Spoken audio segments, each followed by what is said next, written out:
بسم اللہ الرحمن الرحیم۔ السلام علیکم ورحمۃ اللہ وبرکاتہ۔ میرے پیارے مسلمان بھائیوں، آج کی اس ویڈیو میں ہم آپ کو بتانے والے ہیں کہ اللہ تعالیٰ نے عورت کو مٹی سے کیوں نہیں بنایا، جبکہ اللہ تعالیٰ نے مرد کو مٹی سے بنایا ہے، تو عورت کو مرد کی پسلی سے کیوں بنایا؟ اور ہم آپ کو بتائیں گے کہ اللہ تعالیٰ نے عورت کو کیسے بنایا۔ ویڈیو بہت ہی پیاری ہونے والی ہے، آپ اس ویڈیو کو آخر تک ضرور دیکھیے گا۔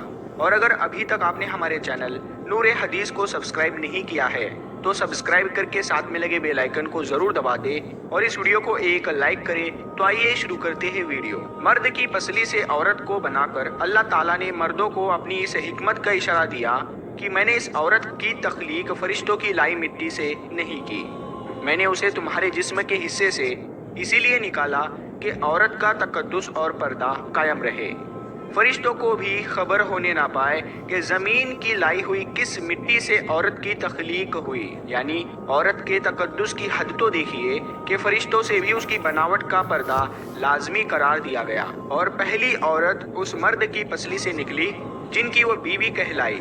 پیارے دوستو، اب بات آتی ہے پسلی کی۔ عورت پسلی سے ہی کیوں بنائی گئی؟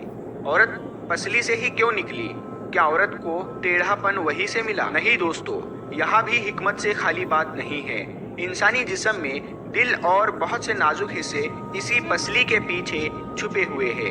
یعنی ان چیزوں کے لیے پسلی جو ہے وہ ایک ڈھال ہے، نازک حصوں کے لیے جن کی ضرورت انسان کو زندہ رکھنے کے لیے بہت ہی ضروری ہے۔ اللہ تعالیٰ نے عورت کو پسلی سے بنا کر یہ نہیں بتایا کہ عورتوں میں ٹیڑھا پن ہے، بلکہ اس عورت کو پسلی سے بنا کر یہ بات سمجھا دی کہ عورت وقت پڑنے پر ڈھال بن سکتی ہے۔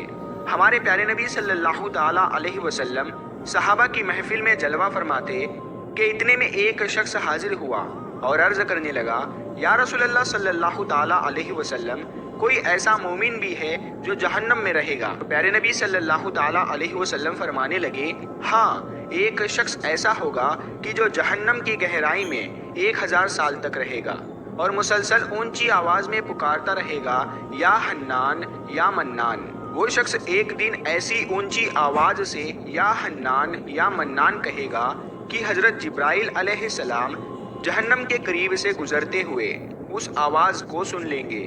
حضرت جبرائیل علیہ السلام حیران ہوں گے، یہ کیسی عجیب بات ہے کہ کوئی مسلسل یا حنان یا منان پکار رہا ہے۔ پھر حضرت جبرائیل علیہ السلام عرش کے سامنے حاضر ہوں گے اور سر کو سجدے میں رکھ کر خدا کی تسبیح کو بیان کریں گے۔ اللہ تعالیٰ فرمائے گا، اے جبرائیل سر اٹھاؤ۔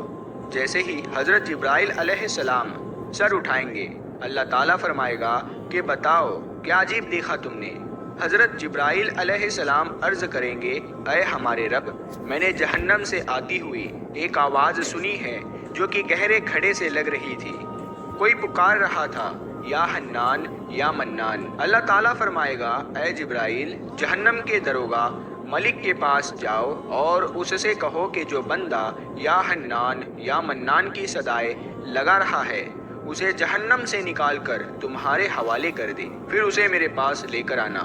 پھر حضرت جبرائیل علیہ السلام جہنم کے دروازے کی طرف تشریف لے جائیں گے اور پھر دروازے پر دستک دیں گے اور جہنم کے دروازے کے داروغہ مالک باہر آئیں گے اور حضرت جبرائیل علیہ السلام انہیں اللہ پاک کا حکم سنائیں گے۔ حکم سن کر حضرت مالک جہنم کے اندر جائیں گے۔ حضرت محمد مصطفیٰ صلی اللہ تعالیٰ علیہ وسلم نے فرمایا، جیسے ماں اپنے بچے کو پہچانتی ہے، حضرت مالک ایسے ہی جہنم کو پہچانتے ہیں۔ اس کے باوجود مالک یا حنان یا منان کہنے والے شخص کو تلاش نہیں کر پائیں گے۔ پھر حضرت مالک باہر تشریف لائیں گے اور پھر جبرائیل علیہ السلام سے عرض کریں گے، اے جبرائیل، جہنم نے گہرا سانس لیا ہے، اسی لیے کون سی چیز پتھر ہے اور کون سی چیز لوہا ہے اور کون انسان ہے اس کی پہچان نہیں ہو رہی۔ جبرائیل علیہ السلام اللہ تعالیٰ کی بارگاہ میں سجدہ کریں گے۔ پھر اللہ پاک ارشاد فرمائے گا، اے جبرائیل سر اٹھاؤ، تم یا حنان یا منان کہنے والے کو کیوں نہیں لائے؟ تو حضرت جبرائیل علیہ السلام عرض کریں گے، اے میرے اللہ، جہنم کے داروغہ نے بھی معذرت کر لی ہے، وہ کہتے ہیں کہ جہنم نے گہری سانس لی ہے، اس وجہ سے پتھر، لوہے اور انسان کے درمیان کوئی بھی فرق نہیں بچا ہے۔ یہ سب جل کر کوئلہ بن چکے ہیں، کسی چیز کی بھی پہچان نہیں ہو پا رہی ہے۔ تو اللہ تعالیٰ فرمائے گا، اے جبرائیل، مالک سے کہو میرا بندہ جہنم کے فلاں گھڑے میں فلاں کونے میں اس حالت میں پڑا ہوا ہے۔ تو حضرت جبرائیل علیہ السلام جہنم کے دروازے پر جائیں گے اور حضرت مالک کو یا حنان یا منان پکارنے والے کا پتہ بتائیں گے۔ حضرت مالک جہنم کے اندر جائیں گے اور دیکھیں گے ایک شخص ہے، اس کے پاؤں اس کے پیشانی کے ساتھ اور اس کے ہاتھ گردن کے ساتھ بندھے ہوئے ہیں اور جہنم کے سانپ بچھو اس کے جسم سے لپٹے ہوئے ہیں۔ حضرت مالک اس کی زنجیریں توڑ دیں گے اور اس کو جہنم سے نکال کر اس کو حضرت جبرائیل علیہ السلام کے حوالے کر دیں گے۔ حضرت جبرائیل علیہ السلام اسے عرش الہی کے سامنے لے کر حاضر ہوں گے، سر سجدے میں رکھیں گے اور اللہ پاک فرمائے گا، اے جبرائیل اپنا سر اٹھاؤ۔ حضرت جبرائیل علیہ السلام اپنا سر اٹھائیں گے، پھر اللہ پاک اس بندے سے فرمائے گا، اے بندے، کیا میں نے تیری بہترین تخلیق نہیں کی تھی؟ کیا میں نے تیری طرف رسول نہیں بھیجے تھے؟ کیا میرے رسولوں نے تمہیں میری کتاب نہیں سنائی تھی؟ کیا میرے رسولوں نے تمہیں نیکی کا حکم نہیں دیا تھا؟ کیا تجھے برائی سے منع نہیں کیا تھا؟ تو وہ بندہ ساری باتوں کو مانے گا اور وہ اقرار کرے گا، یا اللہ، تو نے میری بہت ہی اعلیٰ تخلیق فرمائی اور تیرے رسول بھی تشریف لائے اور انہوں نے تیرے احکام بھی سنائے۔ اللہ تعالیٰ فرمائے گا، فلاں فلاں گناہ کیوں کیا؟ وہ شخص عرض کرے گا، اے اللہ، میں نے میری جان پر ظلم کیا، اسی کی سزا میں مجھے جہنم میں ڈال دیا گیا۔ اے اللہ، میری امید نہیں ٹوٹی، مجھے تیری رحمت سے امید تھی، اسی لیے میں یا حنان یا منان پکارتا رہا۔ اے اللہ، تیرے فضل سے تو نے مجھے جہنم سے نکالا ہے، اے اللہ مجھ پر رحم فرما۔ اللہ پاک فرمائے گا، اے فرشتوں گواہ ہو جاؤ، میں نے اس پر رحم کیا اور اسے معاف کر دیا۔ پیارے دوستو، آئیے اب ہم اپنے اوپر غور کرتے ہیں، کیا ہم میں کوئی ایسا ہے کہ وہ کہہ سکے کہ میں اپنے ایمان کا حساب کر سکتا ہوں؟ پیارے دوستو، اپنے اپنے گرہبان میں جھانکے، کیا ایسی خوبی جس پر ہمیں یقین ہو کہ ہمیں دوزخ میں نہیں ڈالا جائے گا؟ پیارے دوستو، ایک حدیث میں آتا ہے کہ ایک مرتبہ حضرت علی رضی اللہ تعالیٰ عنہ اپنے گھر تشریف لے گئے اور فاطمہ زہرا رضی اللہ تعالیٰ عنہا سے فرمایا، اے فاطمہ، 3 دن سے نبی کریم صلی اللہ تعالیٰ علیہ وسلم پر عجیب کیفیت طاری ہے۔ اللہ کے نبی صلی اللہ تعالیٰ علیہ وسلم نماز پڑھنے کے لیے مسجد میں تشریف لاتے ہیں اور فوراً واپس چلے جاتے ہیں، کسی سے بھی گفتگو نہیں کرتے، گھر جا کر بھی مصلی کے اوپر رہتے ہیں، وہ بھی کسی سے گفتگو نہیں فرماتے اور مسلسل روتے جاتے ہیں۔ اے فاطمہ، آپ ان کی لاڈلی بیٹی ہے، لہٰذا آپ جا کر ان سے پوچھئے۔ نبی کریم صلی اللہ تعالیٰ علیہ وسلم کی کیفیت سن کر حضرت فاطمہ رضی اللہ تعالیٰ عنہا فوراً نبی کریم صلی اللہ تعالیٰ علیہ وسلم کے پاس گئی۔ جا کر دیکھا کہ نبی کریم صلی اللہ تعالیٰ علیہ وسلم واقعی میں بہت غم زدہ ہے۔ آپ رضی اللہ تعالیٰ عنہا نبی کریم صلی اللہ تعالیٰ علیہ وسلم کے پاس جا کر بیٹھ گئی اور عرض کیا، ابا جان، آپ کس وجہ سے غم زدہ ہے؟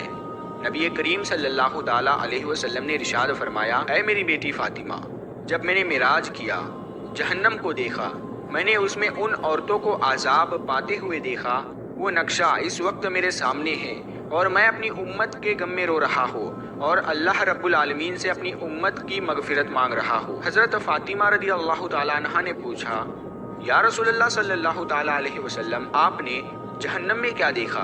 اس کے جواب میں نبی کریم صلی اللہ تعالیٰ علیہ وسلم نے ان عورتوں کا تذکرہ کیا۔ آپ صلی اللہ تعالیٰ علیہ وسلم نے ارشاد فرمایا، میں نے ایک ایسی عورت کو دیکھا جو اپنی زبان کے ذریعے لٹکی ہوئی تھی۔ پیارے دوستو، آپ دیکھیے کہ زبان کتنی نازک ہوتی ہے، اگر انسان اسے تھوڑا سا پکڑ کر کھینچے تو کتنی تکلیف ہوتی ہے۔ وہ عورت اپنی زبان کے ذریعے لٹک رہی تھی، جیسے کسائی بکرے کے کان میں سوراخ کر کے سر کو کیل کے ساتھ لٹکا دیتے ہیں، اسی طرح وہ عورت جہنم کے اندر اپنی زبان کے ذریعے لٹک رہی تھی۔ حضرت فاطمہ رضی اللہ تعالیٰ عنہا نے پوچھا، یا رسول اللہ صلی اللہ تعالیٰ علیہ وسلم، وہ عورت کون تھی، یعنی اس کا گناہ کیا تھا؟ تو رسول اللہ صلی اللہ تعالیٰ علیہ وسلم نے فرمایا، یعنی تانے دیا کرتی تھی اور اپنی زبان سے دوسروں کو ایذا پہنچاتی تھی، جو اپنی زبان کا غلط استعمال کرتی تھی اسی لیے اللہ تعالیٰ نے اس کو جہنم کی آگ میں داخل کر دیا، اور اللہ ایسی عورت کو زبان کے ذریعے سے لٹکا کر جہنم کی آگ میں بھونے گا۔ پیارے دوستو، ہزاروں سال کی عبادت بھی رد